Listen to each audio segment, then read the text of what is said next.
આપણા રીતિ રિવાજ અનુસાર લગ્ન પ્રસંગની અંદર જે આપણે આનંદ માણવાના છે એની અંદર જે આપણો આદિવાસી રિવાજ પ્રમાણે ઢોલવાળા છે તે ઢોલવાળા અહીંયા અંદર આવી જાય અને જે જોવા માટે બેઠેલા છે તે મહેરબાની કરીને મારે બીજી વખત સૂચના નહીં આપવી પડે. જે નાચવા વાળા છે એને અડચણ નહીં થાય એ જ રીતે તમારી બેઠક વ્યવસ્થા લેશો, જેથી કરીને એક વખત બેસી ગયા પછી ઉઠાડવાનો આપણને શોભા યોગ્ય નથી. તો આ સૂચના ધ્યાનમાં લેશો. ઢોલ જે વગાડે છે એ ઢોલ વાળા ગેટ પાસે હશે તો અંદર અહીંયા આવતા રહેશો, જેથી કરીને અહીંયા તમને જોવા માટે આતુરતાથી રાહ જોઈ રહેલા છે.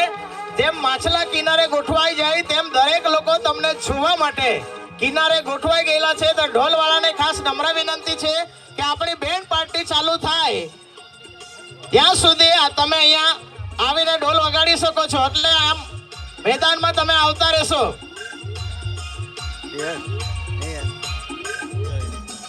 कैसा रहा दौड़ यार कल मैसेज करना एक ऊपर find out heart attack live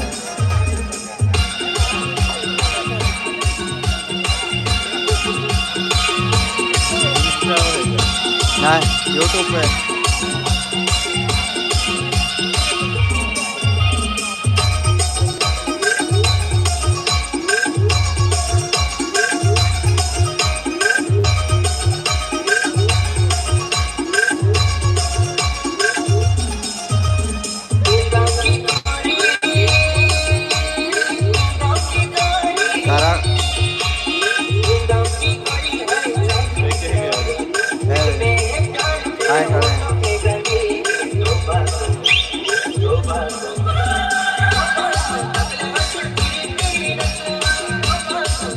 ઢોલ વાળાને ખાસ નમ્ર વિનંતી છે કે તમે અહીંયા મેદાનમાં આવતા રહેશો.